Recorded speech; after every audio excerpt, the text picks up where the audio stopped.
Bienvenidos a Ecos, el podcast de la Fundación Vivir Agradecidos. Mi nombre es Amalia Insúa y hoy tuve el enorme privilegio de conversar con una mujer cuya trayectoria transformó la vida de miles de personas. Estela Maris Maruso es tanatóloga y discípula de la reconocida médica suiza Elisabeth Kübler-Ross. Lleva más de 40 años acompañando a quienes atraviesan crisis profundas, enfermedades y duelos. Y como terapeuta biopsicosocial y conferencista internacional, se ha especializado en el poder de la autorregulación del cuerpo a través de la generación de drogas endógenas. Es directora de la Fundación Salud y creadora del programa avanzado de recuperación y apoyo destinado a personas con dolencias del cuerpo y el alma. En esta conversación partimos de su libro más reciente, El nuevo laboratorio del alma, que es una edición ampliada publicada por la editorial El Ateneo, que ya lleva más de 100.000 ejemplares vendidos. Es una obra muy potente, muy transformadora para quienes buscan atravesar momentos difíciles con mayor conciencia, encontrar propósito y sanar en cuerpo y alma. Está apoyada en bases científicas como la neurociencia y la biología de las emociones y también comparte muchas historias de personas que atravesaron crisis importantes y pudieron transformarse y sanar de adentro hacia afuera. Con ella hablamos de espiritualidad y salud, del miedo y la muerte, de la diferencia entre sanar y curarse, del poder de resignificar nuestras experiencias y también exploramos cómo la gratitud, el propósito y la inteligencia espiritual pueden acompañarnos en el camino hacia una vida más plena. Los invito a escuchar esta conversación tan potente con el corazón abierto y como siempre los leo en los comentarios. Gracias por estar del otro lado. Estamos acá en el marco de Ecos, que es este espacio donde exploramos la intersección entre vida moderna y espiritualidad para reconectar con lo esencial, ¿no? Y encontrar guía e inspiración en el día a día. Y en ese sentido vos tenés muchísimas cosas para aportar. Me gustaría que empecemos, que me cuentes un poco esta situación de estar relanzando el libro y que después podamos entrar en el contenido del libro y del trabajo en general, que tiene que ver con qué significa que podemos construir salud y que tenemos el potencial interno para sanar nuestras vidas. ¿Te parece bien? Me parece bárbaro. ¿Y por qué un nuevo libro? Porque en realidad nosotros nos sorprendimos mucho con la efectividad que tuvieron los dos primeros libros que pudimos escribir ya hace muchos años. Toda la gente que llega a la fundación llega por el libro. Impresionante esto, bueno, y mucha gente, mucha gente. Entonces, evidente que el libro despertó interés y ayudó, de verdad que ayudó a la gente a transitar situaciones extremadamente difíciles en su vida, ¿no? Que tiene que ver con eso, con el cómo, sobre todo personas que reciben algún diagnóstico condenatorio, y siempre vamos hacia el camino de decir, bueno, un diagnóstico se recibe y está bien, el diagnóstico se lee, ¿no? Es correcto, pero el pronóstico se construye y la persona tiene que formar parte de esa construcción y eso es fundamental. Y no construye con la voluntad o con las ganas de curarse nada más, ¿no? Sino que tiene que utilizar todo el potencial real, concreto, pero concreto, ¿no? Esta cosa, ¿no? Ah, obviamente que yo adhiero totalmente a la espiritualidad, pero a una espiritualidad práctica, ¿sabes? Si la espiritualidad no te sirve para enfrentar una situación adversa y transformarla realmente en algo muy positivo y modificar el curso de la biología, esa espiritualidad suma, pero no alcanza. Ujú. Cuando hablamos de espiritualidad es entender que el cuerpo tiene todo el potencial necesario para acceder a una espiritualidad, pero para eso tiene que modificar su química. No se evoluciona solamente con las palabras, ni con las teorías, ni con orientaciones que ayudan mucho, ¿no? Es decir, en momentos realmente desesperantes, cuanto más la espiritualidad tiene que actuar, pero biológicamente, yo puedo llegar a estados realmente muy importantes, pero muy importantes de percepción diferenciada, pero tiene que venir acompañada de ese cambio, ¿no? Y en esa construcción podemos lograr muchas cosas, porque cómo perder el miedo, Hablamos del miedo porque realmente es una de las circunstancias más importantes que la persona tiene que enfrentar, ¿no? Y no solamente el miedo a la transición o a la muerte, sino el camino hacia la muerte, cómo se vive todo ese proceso, ¿no? Porque una cosa es la enfermedad y otra cosa es la experiencia de la enfermedad. Entonces, cómo experimentar la enfermedad de una manera que le sirva al sistema inmune para ayudarnos, juntamente con toda la biología, con toda la complejidad, a su vez acceder también a descubrir aquello que es sagrado, ¿no? Descubrir la sacralidad de la vida, pero a través de la enfermedad. Ese es el gran desafío, pero no como un refugio, no como un refugio, porque muchas personas buscan en la espiritualidad un refugio, ¿no? Yo no es que soy contraria a eso, pero yo creo que justamente lo que no hay que hacer es refugiarse, ¿no? Que el refugio es para un día nada más, para una noche, pero realmente no transitamos en el refugio. Entonces, los libros lo que hacen es dar primero toda la información científica, toda, dada en un lenguaje simple, pero serio, ¿no? Serio, con toda la evidencia científica que podemos dar en función de cada vez que podemos expresar esta complejidad, porque hablamos de la medicina de la complejidad, pero también después tener testimonio, pero primero testimonios que sean de transformación, porque no nos interesa tanto mostrar que una persona pudo lograr una remisión espontánea, que realmente así comienzan los libros, ¿no? Por una experiencia muy fuerte que yo tuve con mi padre, que logró hacer una remisión increíble cuando estaba condenado a vivir un par de meses nada. Ujú. Eso personalmente me inspiró a la búsqueda, ¿no? A buscar y a buscar y a buscar porque algo tenía que pasar. Yo estaba convencida de que biológicamente algo, el cuerpo tenía que ver en esa remisión, ¿no? Solamente el cuerpo. Y bueno, en esa búsqueda comenzó o aparecieron grandes científicos que marcaron realmente un nuevo camino, abrieron un espacio para la nueva fisiología, sin duda alguna, sin duda alguna. Iniciaron un nuevo paradigma. Y te estoy hablando de hace muchos años. Yo escucho cosas ahora que de alguna manera nosotros venimos compartiendo, predicando, usamos una palabra que acompaña esto, ¿no? Y yo digo, pero esto lo sabíamos hace 45 años, ¿no? Cuando yo comencé y ahora lo da un poco una cosa nueva. Bueno, agradecemos eso, pero hubo un espacio muy, muy grande que se descalificaba ese potencial interno, ¿no? Sobre todo los médicos, ¿no? Descalificaban que el paciente tenía un poder, que algo podía hacer, pero no desde el lugar mágico, del lugar raro, ¿no? Otra cosa que tenía que ser una persona diferente para lograr esto, o qué capacidad, o de dónde viene, esto no, viene del cuerpo. Por eso el mensaje nuestro es siempre pongamos el cuerpo adelante, pongamos el cuerpo adelante. La palabra puede ser no la correcta, para no decir corrupta, que ya muchos lo dicen, ¿no? Pero el cuerpo no lo es. Entonces el cuerpo es increíble, si uno pone el cuerpo adelante y moviliza todos estos recursos que el libro muestra con sustento, te lo vuelvo a repetir, ayuda mucho. Pero cuando vienen los testimonios, lo interesante de los testimonios es que lograron remisiones, ¿no? Procesos de curación muy interesantes. Uno no puede decir una remisión total y absoluta, pero personas que dijeron tienen 6 meses de vida y pasaron 20 años y todavía están acá. Entonces, creo que es significativo esto, ¿no? Es decir, ¿en qué se transformaron esas personas? ¿Y qué es lo que les pasó? ¿Cómo descubrieron lo extraordinario en lo ordinario? Porque esa es la base. Descubrir lo extraordinario en lo ordinario, no encontrar, ¿me entendés? Esta espiritualidad que si llamamos espiritualidad a reencontrarse con la sacralidad de la vida, que lo hagan en el día a día y con la experiencia que están transitando. No buscar un camino, ¿no? Como para agrandar la experiencia del ser y estar de una manera diferente en la vida, sino que me parece que es muy interesante y es para todos, ¿no? Todos estamos incluidos en ese camino, es descubrirlo en el momento más difícil, que es cuando te dan un diagnóstico condenatorio, porque es un antes y un después. Cualquier otra circunstancia no se puede comparar a esa. ¿Cómo transitas? ¿Cómo transitas un diagnóstico condenatorio transformándote en mejor persona, descubriendo aquello que es sagrado? Y como yo digo siempre, dejando un mundo un poquito menos peor, ¿no? No sabemos si lo vamos a dejar mejor, pero un poquito menos peor seguro.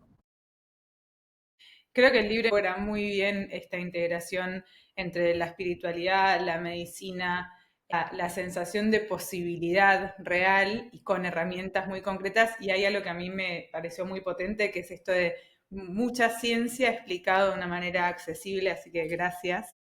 A mí también lo que me sirvió, y hay un montón de cosas de las que dijiste que me gustaría ir como profundizando poco a poco, pero algo muy simple que me sumó fue esta diferencia entre sanar y curarse, ¿no? Que la sanación es accesible a todos los seres humanos y que va más allá de algo mecánico, ¿no? Que tiene más que ver con un proceso físico, mental, espiritual. ¿Querés contar un poco por qué traes esta diferencia en el libro, la diferencia de sanar y la diferencia entre sanar y curarse? Bien, porque hay una creencia que funciona en muchas personas, que sanar tiene que ver con algo que no incorpora al cuerpo. Como que la sanación tiene que ver con algo espiritual, lo mental, que de última termina siendo así, de última termina siendo así, pero que en realidad forma parte de un proceso de curación la sanación, porque es utilizar todos los mecanismos que el cuerpo tiene y que nosotros no los actualizamos, o sea, hay necesidades que no han sido satisfechas en nuestra biología por la manera en que percibimos, ¿no? Esta es la realidad. Entonces, si lo tenemos que ver desde la practicidad, diríamos que sanación es un proceso que viene de adentro y curación es un proceso que viene de afuera. Lo que hace la medicina, nos otorga la medicina, tantas cosas vienen de afuera, pero la sanación es algo que viene de adentro. Pero si nosotros decimos que podemos movilizar el curso de nuestra biología a través de activar esas necesidades insatisfechas hasta ese momento, estamos hablando de curación también. Es decir, lo separamos como para decir, yo tengo que sanarme, la medicina me va a curar o va a hacer todo lo posible para curar un proceso desorganizante, un proceso degenerativo o un proceso destructivo. Eso lo va a hacer la medicina. Y nosotros necesitamos de la medicina, por supuesto. Pero el proceso de sanación tiene que ayudar al proceso de curación. Porque si la persona no cambia, es decir, lo que estamos haciendo es simplemente cambiar de lugar donde hay un desequilibrio dentro del cuerpo. En cambio, si el cuerpo da todo lo que tiene que dar, pero lo puede dar, pero no se puede escribir en un libro. Esto también es un detalle, porque dos personas que están experimentando el mismo diagnóstico, por supuesto, y ven el mismo tratamiento, ¿sí? Para el proceso de sanación son dos procesos totalmente diferentes. Para la medicina, no. Es la enfermedad, hay un protocolo, se tiene que cumplir con el protocolo y ya está. El proceso de sanación es único para cada uno de nosotros y tiene que ver con eso. Es decir, ¿cómo lo puedo poner en funcionamiento de manera que actúen creando salud, creando salud? Porque la medicina, ¿qué hace? Trata de curar una enfermedad, pero crear salud no. Nosotros creamos salud con lo que pensamos, con lo que sentimos, con lo que imaginamos, cómo nos expresamos y cómo actuamos. Y esto ya no sabemos cómo funciona. Es decir, cómo funciona un pensamiento, cómo un pensamiento llega a nuestro sistema inmune, qué pasa con nuestras emociones, qué pasa con la imagen, extremadamente importante, la imaginación. Podemos tener una imaginación creativa o una imaginación destructiva. Es decir, todos aquellos pensamientos cuando uno está secuestrada, ¿no? En ellos, que tiene que ver con el miedo, con la preocupación por las cosas que todavía no ocurrieron, por la irritabilidad. Bueno, podemos hablar de cada uno de los estados que no le hacen bien al sistema inmune. En la medida que esos estados se pueden cambiar y que se deben cambiar para construir salud, claro que va a marcar una diferencia. Total. Ahora lo están diciendo los médicos, antes no lo hablaban tanto, uno cada tantito, pero ahora ya no, ahora ya no. Ya pueden ver en sus pacientes que aquellos que realmente trabajan en su interior, para no decir que vienen a la fundación, ¿no? Pero que trabajan en su interior, el curso de la enfermedad es totalmente diferente. Los resultados del tratamiento son totalmente diferentes. porque un paciente que le pierde el miedo a la enfermedad, yo digo que hay que respetarla a la enfermedad, pero el miedo no, porque el miedo tiene que ver con la imaginación. O sea, ¿qué es el miedo a lo que todavía no ocurrió? Es imaginar. Esa imagen, hoy sabemos cómo opera en nuestra biología una imagen. Es muy serio este tema. Entonces uno cree que, bueno, yo puedo pensar lo que sea mientras estoy haciendo lo que estoy haciendo, ya está. Me estoy atendiendo, estoy recibiendo el mejor tratamiento, se buscan los mejores médicos. Bueno, hay gente que viaja al exterior para lograr tratamientos que tal vez considere que son más importantes de los que puede recibir acá, pero no hacen nada para el cambio interno. Entonces, la medicina puede ayudar mucho y uno bendice, ¿no? Totalmente, totalmente a la medicina, todos los días. Eso es sine qua non aquí en la fundación, en las meditaciones, ¿no? De los procesos de sanación que se hacen. Pero si la persona realmente no cambia, no se va a tener los mejores resultados. Por eso decimos que el pronóstico se construye. ¿Y cómo se construye ese pronóstico? Bueno, con un proceso de curación, pero con un proceso también de sanación. ¿Qué es lo que se puede ver? Mira, si hay cambios fisiológicos, cambios que son el producto de mecanismos químicos que se generan con la conducta. Y ya eso no se puede discutir más, no se puede discutir más. Entonces, si yo tengo una conducta que construye salud, a pesar de lo que yo estoy atravesando, lo que voy a lograr es mejorar significativamente esa situación. Lo mismo, bueno, lo opuesto. Miedo, angustia, desesperación, son todos estados que ya están estudiados, ya sabemos la química que contiene cada uno de esos estados. Llegamos al estado de desesperación y sentirse indefenso, que puede ocurrir, puede no, casi siempre ocurre, son las excepciones que no ocurren. Si vos te matan la esperanza, te dicen esto, no, y encima te sentís indefenso porque no podés hacer absolutamente nada, aunque tengas todo el poder que lograste en tu vida, ¿no? Con el hacer, con el tener. Rendición moral, ya está estudiado. Todas las personas que tienen que enfrentar un diagnóstico desesperanzados y sintiéndose indefensos frente a esa situación, porque la medicina hizo así, bajó el pulgar, es decir, lo único que logran es que venga más rápido el desenlace. Eso ya está demostrado científicamente, ¿eh? Hace más de 35 años. Hace más de 35 años. ¿Cómo se logra esto? ¿Cómo se logra cambiar esto? ¿Cómo se logra? Sentirse indefenso y desesperanzado. Una cosa es que una enfermedad sea incurable para la medicina. Ahora yo ya te hablo con 45 años de experiencia, ¿eh? Te hablo la experiencia, no yo. Una cosa es que una enfermedad sea incurable para la medicina, pero no confundir con la incurabilidad de un paciente.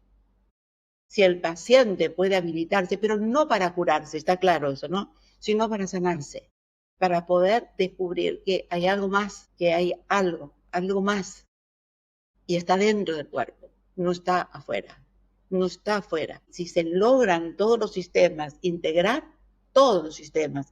porque lo que hizo la medicina, que nos dio tanto, también nos sacó mucho, la especialidad nos sacó mucho, porque dejó de respetar esa integridad. Ahora se habla de corazón, cerebro, aparato digestivo, cerebro. Ahora se está integrando, ahora se está integrando, ahora se está integrando. Pero se tiene que integrar ¿de qué manera? ¿De qué manera? De acuerdo a las necesidades de cada una de las personas, porque cada uno percibimos de una manera diferente. Y así como hemos vivido, hemos tenido mecanismos que son muy saludables algunos y otros que no son tan saludables. Entonces, ¿cómo lograr la integridad? ¿Cómo lograr esa integridad química y energética también? Y energética también, porque tanto la epigenética como la psicobiología también están demostrando qué es lo que pasa con los procesos energéticos y obviamente con la actividad de todas nuestras moléculas, ¿no? Las moléculas tienen un aspecto biológico y un aspecto energético. La gente descubre dónde está ese poder. Te diría que la mayoría que atraviesa por los procesos, ¿no? Sobre todo el PARA, que es un programa que atiende todas las necesidades insatisfechas por la persona, es muy difícil que alguien no diga, pero yo estaba muy enfermo antes de enfermarme, ¿no? Puede haber ese mapa que integra todo, absolutamente todo, ahí podés ver aquellas cosas que sumaron, pero muchas restaron, muchas restaron. Y esto no quiere decir que porque restaron uno se enfermó, pero uno puede descubrir que a pesar de haber tenido logros muy importantes en la vida, es decir, no vivió creando salud, ¿no? Y crear salud realmente es artesanía sagrada. Yo considero que es artesanía sagrada. Es saber meterse adentro, no es fácil. Bueno, te hablé mucho, no sé si quedó claro esto. Sí, creo que hay un montón de cosas, algunas cosas para destacar y otras para preguntar sobre eso. Por un lado, como lo clave que es, y que lo traes en el libro y bueno, y en tu trabajo en general, la participación de cada uno en su propia sanación como algo a destacar y poner sobre la mesa. También hay algo que son como cosas que son más de detalle, pero que a mí me parecen importante cuando lo leía, que, o me resultó significativo. Por un lado, no pensar la muerte como un fracaso, sino que el foco está en vivir intensamente el proceso de sanación y este proceso que vos contás de ir hacia adentro.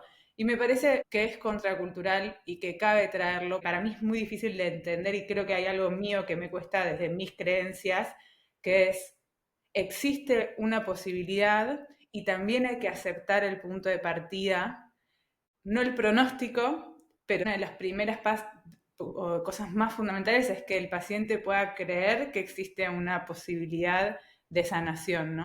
Pero bueno, es verdad que no es lo mismo que te diagnostiquen una gripe, un cáncer tratable o un cáncer intratable desde los conocimientos médicos actuales, ¿no?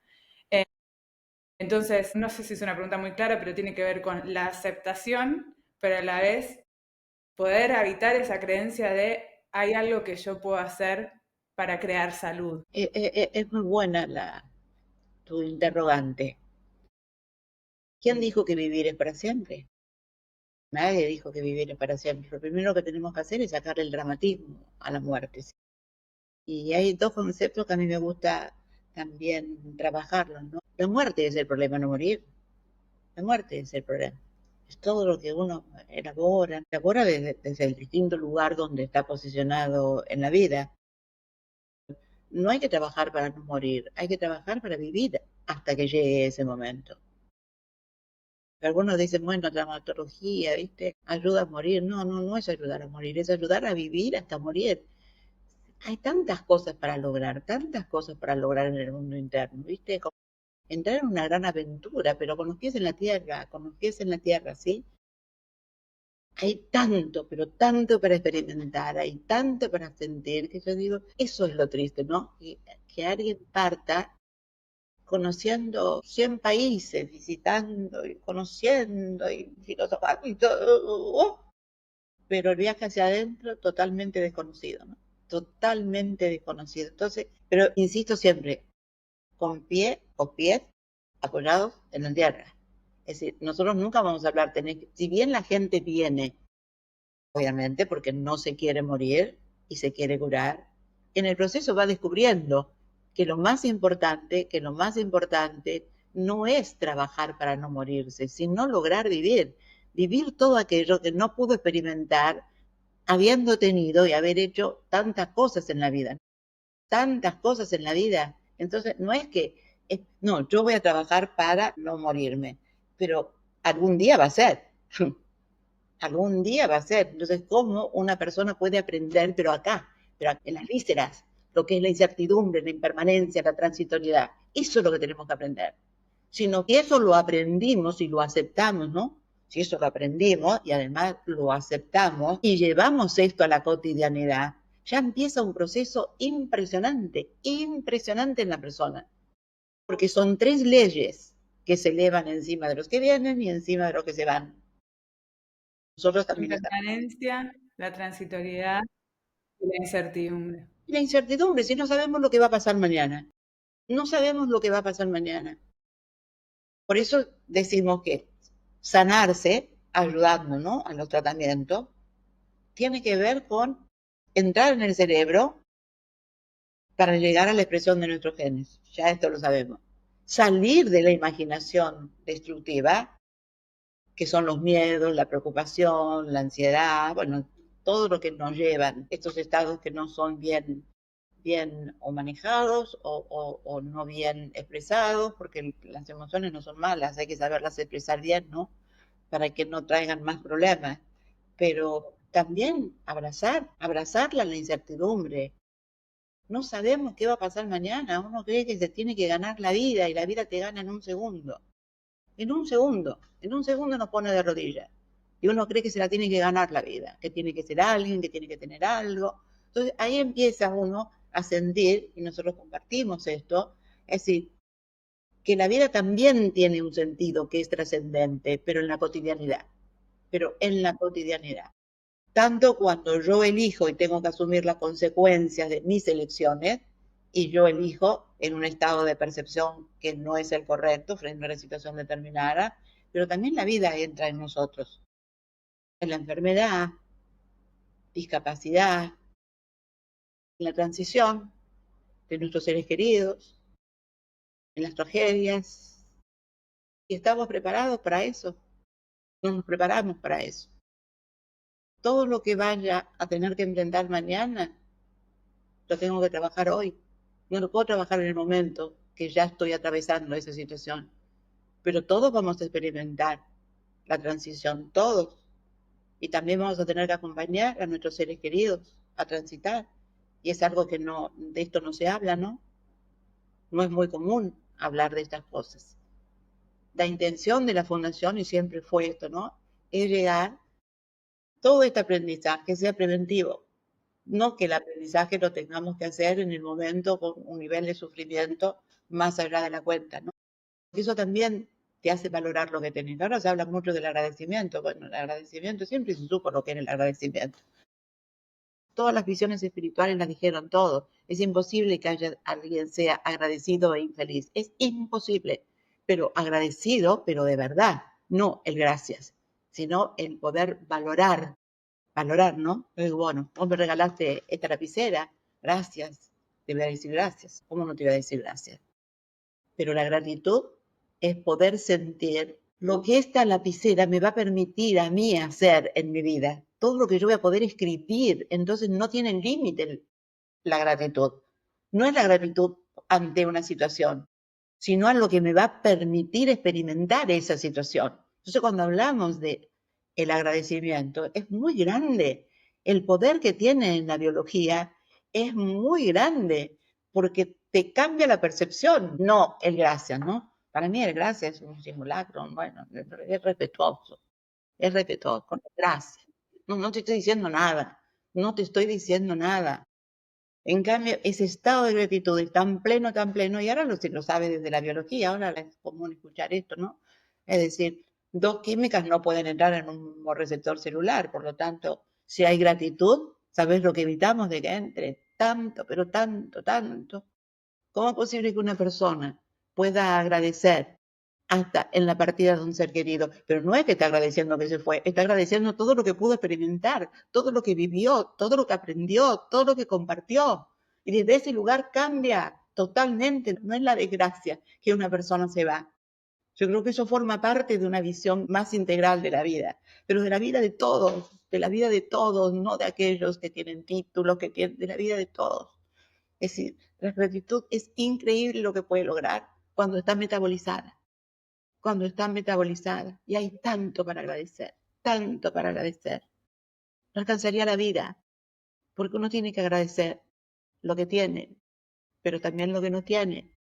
Agradecer lo que vivió, pero también lo que no vivió, porque podría haberlo vivido. Entonces siempre está la gratitud. Hoy estoy mal, sí, pero podría estar peor. Entonces agradezco que estoy mejor de lo que podría estar. Te cambia la percepción. No te cambia la percepción una lección, ¿entendés? Nosotros trabajamos mucho, mucho, mucho. Mucho me refiero no solamente en el cuerpo a cuerpo, ¿no? En el cuerpo a cuerpo con cada persona, sino bueno, tenemos Zoom toda la semana, trabajamos mucho en la inteligencia espiritual, donde uno indaga, donde uno tiene que indagar y llegar, pero con su propio camino, ¿no? Para no llegar a un callejón, porque hay caminos que son caminos, pero te llevan a un callejón, no te llevan a una visión diferente, ¿no? Y trabajamos cada una de las cosas que son importantes, ¿no? el desapego, la empatía, la generosidad, el amor incondicional y sobre todo con indagación, ¿no? Que son esas preguntas que nunca nos hacemos. Yo digo que nuestro futuro se construye con las respuestas a las preguntas que no nos hacemos, porque nos hacemos muchas preguntas, pero hay muchas que no. Trabajamos mucho el por qué, el por qué, el por qué y no el para qué, que también puede ser un autoengaño en un momento determinado si yo no estoy centrada. Digo esto porque algunos dicen, esto vino porque esto vino para que yo aprenda tal cosa. Bueno, no sé, vos elegí decir que es para eso y te va a ayudar, pero en realidad no sabemos si es para eso, ¿no? El por qué, y el por qué me pasó esto, y quieren indagar. ¿Por qué me enfermé? ¿Quién te va a poder responder por qué te enfermaste? Eso también fue algo que me llamó la atención del libro y me gustó porque creo que ahora hay algo de, como tenemos en cuenta que toda esta información para sanar, es como que también se confunde el, bueno, ¿por qué me enfermé? Si yo fui responsable, ¿qué es lo que hice o quién me hizo? Y a mí me pareció potente que traigas que no sabemos por qué nos enfermamos y que la génesis es multifactorial y entonces para mí hay algo de no perder tiempo, ¿no? Preguntándonos eso, sino porque en muchas situaciones hay poco tiempo, entonces hay que usarlo sabiamente. Bueno, te imaginas que si le das credibilidad porque encima alguien te dijo que te enfermaste por eso, el riesgo es muy grande. El riesgo es muy, pero muy grande porque viene de un hecho falso, porque nadie lo puede saber eso. Yo te lo hablo de mi experiencia, siempre te voy a hablar de la experiencia, ¿no? Cuando vos trabajás la complejidad y cuando podés ver la totalidad, decís, no, ya no me sirve para nada, porque es un elemento más que va a influenciar en mi manera de percibir la situación que yo estoy viviendo en este momento. Y yo lo que tengo que hacer es lograr integrar y lo que tengo que hacer es resignificar. Si yo considero algo que me hizo daño en un momento determinado, que es así, me hizo daño, la situación me hizo daño, ¿sí? La situación me hizo daño. Ese daño está en mi cuerpo hoy. Está en mi cuerpo. Cuando nosotros trabajamos con las drogas endógenas, que es básico, ¿no? En el programa, cuando trabajamos desde la psiconeuroendocrinoinmunología, esto lo tenemos que tener muy, pero muy claro, cómo se instala un pensamiento, las experiencias de vida, cómo están, pero también sabemos que se puede resignificar, o sea, darle un significado diferente. Pero si yo no evoluciono, no voy a poder resignificar, no lo voy a poder resignificar. Se tiene que resignificar solo con este proceso de cambio interno. El cambio interno lo logra. No tengo que esforzarme y no, porque un día me parece que sí, después otro día que no, pero otro día que sí, otro día que no. Es decir, es como que vivo el pasado en el presente sumado a la situación que está atravesando hoy mi biología, ¿no? Y encima traigo un futuro imaginario que tiene que ver con el miedo y lo traigo al presente. Es decir, ¿dónde está la vida? La vida está donde palpita el corazón. Ya no está la vida ni allá ni allá. Si podemos entender esto desde la simplicidad y podemos lograr esos cambios que son los cambios que cada uno de nosotros tiene que hacer. Esto es un mapa, no es el territorio. Es decir, cómo uno transita el territorio es una experiencia única. El mapa no. El mapa podemos decir qué pasa con esta química, qué pasa con esta, qué pasa con el cerebro, cuál es la parte del cerebro que está acá con, bueno, con respecto a eso. Claro, son todos mecanismos. No. Tenemos que bajar al territorio. Y en ese territorio trabajar todas esas necesidades que son insatisfechas. Y hay muchas que están insatisfechas. Entonces, tenemos que usar nuestro propio cuerpo para lograr esa integridad. Nosotros hablamos de medicina ahora de la complejidad. Se habla mucho de la medicina de la evidencia. Hay que hablar de la medicina de la complejidad. El paciente o la persona no puede estar afuera de su propio proceso, ¿sí? Porque conocemos que uno puede darse cuenta. Y obviamente, ¿no? Como siempre, rendir homenaje a todos los profesionales que trabajan para poder cambiar, que nos ayudan a cambiar. Es lo más difícil que se nos pide el cambio. No hay una tarea más difícil que cambiar, pero hay que tener que meter con todo, no con una cosita, ¿entendés? No, porque yo hago cosas que son saludables, sí, yo porque hago ejercicio, porque bueno, hace ejercicio. No, porque yo me alimento bien. por supuesto. ¿Cómo lo vamos a descalificar esto? ¿Cómo vamos a descalificar? No, porque yo estoy haciendo tal, ¿cómo lo vamos a descalificar? Pero si nos metemos dentro del cuerpo, vemos que tenemos que trabajar la totalidad que no alcanza. No fumo, tengo que tener una vida saludable. No, yo no bebo. Bueno, igual se enferma la gente. Obviamente que menos, vamos a decir, menos, pero igual se enferma. Mucha gente dice, yo me prohibí de todo, tuve una vida re sana y mirá cómo estoy, mirá el otro que hizo tal vida y tal otra y mirá cómo está. No nos podemos comparar, no nos podemos comparar, porque nuestra biología es diferente para cada uno de nosotros. ¿Y por qué es diferente? Por cómo se movilizaron todos nuestros mecanismos químicos de acuerdo a cómo percibimos.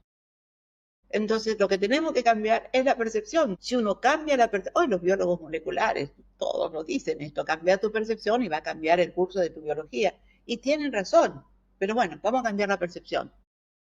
¿Y ahora cómo? Es decir, un proceso realmente increíble para el cuerpo es salir de la inconsciencia o la ignorancia. ¿No? Podemos decir maldad, no, inconsciencia o ignorancia. Hay pocos actos de maldad, es inconsciencia, es ignorancia.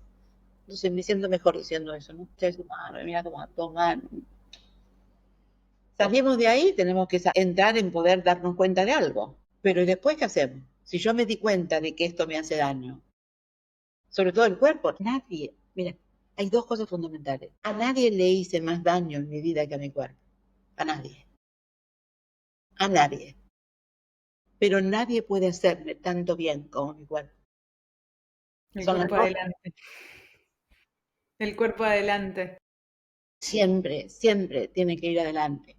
¿Por qué? Porque por sostener mi autoimportantismo, altamente conquistado, las reacciones emocionales que surgen no son saludables, la mayoría, para no decir todas, nunca es todo, pero nos acercamos mucho. La irritabilidad, hoy sabemos lo que es la irritabilidad, hoy sabemos lo que es querer tener razón. Hace poco leí algo que me encantó. Todos se mueren teniendo la razón, pero habiendo sido infelices, ¿no? Pelear para tener la razón, pelear para tener la razón. ¿Cómo vas a pelear con otra persona que percibe de una manera diferente? Pero el que pelea es el cuerpo, porque los estados emocionales que surgen los vive el cuerpo, ¿sí? El cuerpo no puede defenderse, el cuerpo es como que está siempre a disposición, siempre a disposición. Entonces, volvemos otra vez. ¿Cómo cambio mi percepción que ya está instalada en mi cuerpo? Porque somos adictos al comportamiento. Eso para mí fue revolucionario. Sí, a las emociones. ¿Sabés de quién fue la doctora Candice Pert? Una genia. Fue la que descubrió las moléculas de emoción.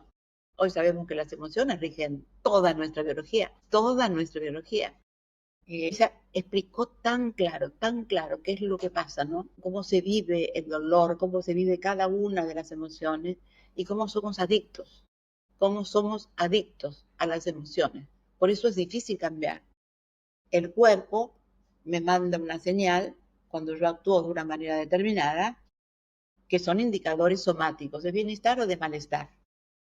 Vamos a reducir, bienestar o malestar. Bien. Si la sensación es de malestar, ¿para qué lo hace el cuerpo? Te está diciendo por ahí no es. Te estoy avisando que por ahí no es. Para que cambies.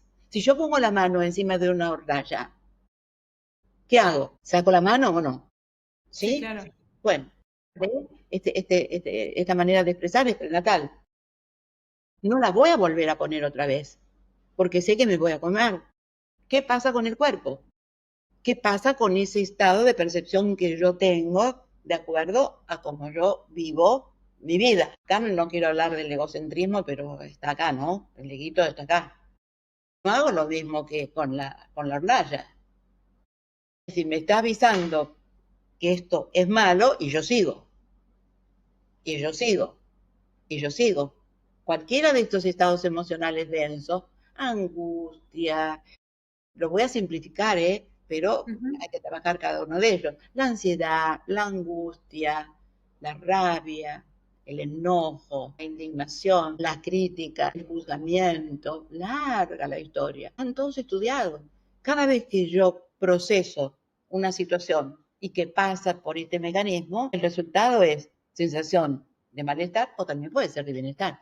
Que yo hago algo, pero el ego te confunde, porque el ego es tan inmundo cuando no está en el lugar que tiene que estar. Esa idea que yo tengo de mí misma me da satisfacción, me da satisfacción. Lo experimentamos eso en un momento determinado, ¿sí? ¿Cómo le va a hacer bien al cuerpo? Si el cuerpo está dando esa sensación de malestar, no lo escuchamos, no lo escuchamos al cuerpo, escuchamos a la mente. Que lo difícil del cambio es porque hay una adicción al comportamiento.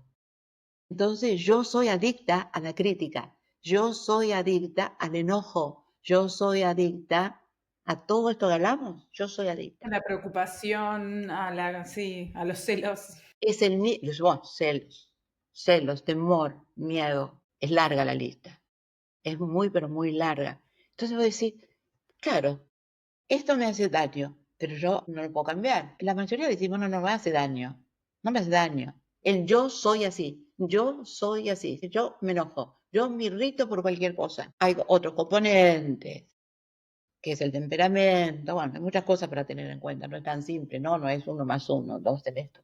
Pero es solo para tener una idea, el por qué nos cuesta cambiar. Porque es el mismo efecto farmacológico, es el mismo efecto farmacológico. Entonces, el receptor está lleno de respuestas emocionales que no son las mejores, obviamente, y sigue buscando más, porque eso es lo que hace la droga. Entra la droga en el cuerpo y ¿qué hace? Cada vez más, cada vez pide más, cada vez pide más. Entonces es muy difícil. Yo puedo entender que eso no es bueno, que de hecho lo vemos todos los días, pero nos cuesta cambiar. Por eso hay que hacer un cambio total, tenemos que acomodar toda nuestra biología de tal manera que los sistemas funcionen bien, que haya coherencia.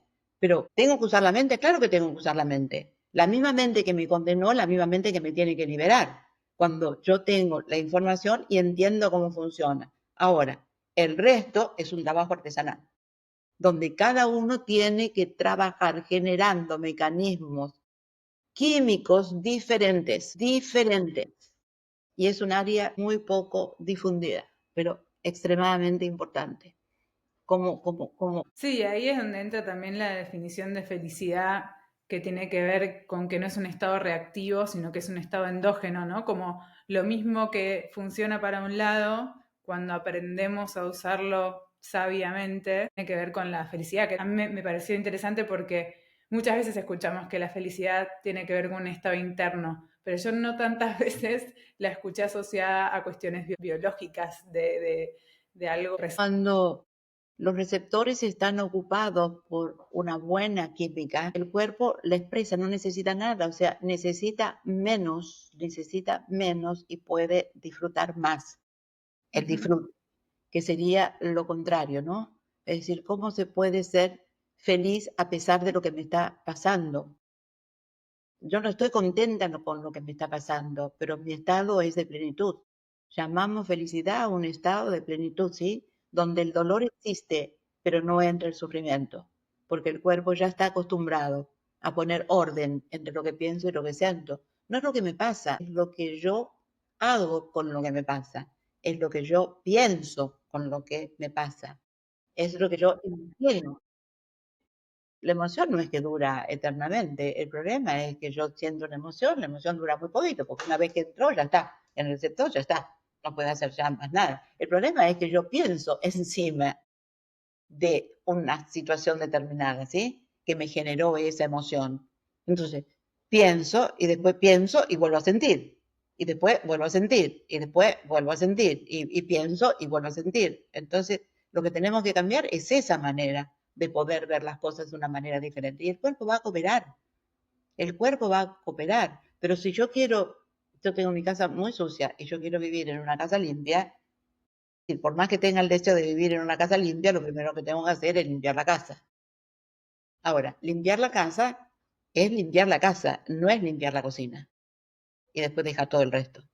no es limpiar el baño y después dejar todo el resto. Esto es lo que yo digo cuando uno va trabajando distintos aspectos, ¿me entendés? Es decir, si la casa tiene que estar limpia, hay que limpiar todos los aspectos. ¿Qué es? Lo cognitivo, lo emocional, lo vincular. Gracias, Estela Maris, es un placer escucharte. Yo tengo un montón de preguntas, pero estamos en tiempo y quiero ser respetuosa con eso. Para cerrar, dentro de estos pacientes enigmáticos o estos casos de personas extraordinarias, algo que escribís en el libro, también vinculado con el sentido, además de descubrir el sentido de para qué viven estas experiencias que les tocan vivir, hay algo que tiene que ver con encontrar un propósito en la vida que va más allá del ejercicio de sus roles y de profesión, ¿no? Y eso a mí me llamó la atención. Me parece que lo traías al inicio de la conversación cuando hablabas esto de dejar un mundo un poquito mejor o no tan peor. Uno de los temas que hay que trabajar siempre, siempre, siempre es agrandar el círculo de las cosas que nos importan. Y tiene que ver con el plan de salud. No puede dejar de estar, porque cuando agrandamos ese círculo, ya está demostrado científicamente, no tenemos que creer. Uno lo tiene que saber y también lo tiene que experimentar, ¿no? Es decir, nosotros podemos tener un círculo chiquitito, que es muy importante. Pues cuidamos todo para el círculo chiquitito. Lo tenemos que agrandar. Lo que está demostrado es que aquellas personas que tienen un propósito en la vida, porque agrandan ese círculo a través del amor, la creatividad o el servicio, ¿no? Nunca ha remunerado, está claro esto, ¿no? Si hay una remuneración, es la satisfacción que te puede dar formar parte de un proceso, ¿no? Poder ayudar a alguien. Pero lo que está demostrado es que se activan genes y el resultado de esos genes, que es muy, muy, pero muy importante, es procesos antiinflamatorios para el cuerpo. O sea, cuando alguien tiene un propósito en la vida sostenido, no hacer obritas de bien, ¿no? Obritas de bien. No con el dar solamente, ¿no? Algo material y después suelto. Yo doy porque tengo y doy, suelto. Bueno, eso es muy bueno para el que lo recibe, por supuesto. Tenemos que dar. Pero para el que lo da, sin aferrarse a ningún resultado, sin esperar reconocimiento, sin esperar que le pongan el nombre de quien lo hizo y que en realidad lo que está haciendo es activar genes que producen mecanismos antiinflamatorios. Y el hedonista, aquel que sola la serie, produce todo lo contrario. Hay investigación científica de esto, ¿eh? En uno de los libros está todas las citas como para que lo sigan investigando. Entonces, tener un propósito en la vida es increíble. Forma parte de la construcción de salud integral. Que yo quiera a mi mamá, a mi papá, a mis hijos, a mis hermanos, a mis nietos, ¿cuál es la gracia? Ese es el amor obligatorio de vida imperativo, ¿no? Pero uno tiene que subir un poco más, porque si no nos quedamos después con el apego, y el apego lo que hace es aniquilarnos, de verdad. Cuando nos apegamos a las personas, a las cosas, a las experiencias, todos nuestros problemas nacen por el apego generalmente. Así que el propósito en la vida es maravilloso. Te agradezco muchísimo por tu tiempo, por tu trabajo. Para mí fue un placer tener esta conversación, leer tus libros y seguir tu trabajo. Muchísimas gracias. No, gracias a vos por interesarte por este tema. Yo tengo mucho cariño y mucho respeto a vivir agradecido. Hace mucho bien, quiero desde siempre. Así que bueno, que nos haya dado este espacio también, ¿no? Para que la gente sepa que ante cualquier situación adversa, que cualquier situación adversa, no es mente con mente, es mente con cuerpo y cuerpo con mente, que podemos realmente vivir esa experiencia de una manera totalmente diferente, totalmente diferente. No es necesario sufrir, pero no lo digo de teoría. De verdad, el cuerpo sabe cómo hacer, entonces, bueno, dedicarnos a investigar un poco más esto, ¿no? Y después ponerlo en práctica. Así que cada vez que hay un espacio donde uno pueda compartir esto, agradecemos profundamente, ¿no? Cuando hablan de la fundación o de pronto hablan de mí, ¿no? Yo quiero siempre compartir esto, ¿no? Que hay muchos seres que hacen servicio acá adentro. Y hacer este servicio sostenido, ayudarnos a realizar la vida de los otros y ayudarse a sí mismo también, ¿no? Porque este proceso no termina nunca. Es una bendición, así que yo me siento bendecida por toda la gente, por todos, por todos, por todos. En nombre de ellos también te agradezco.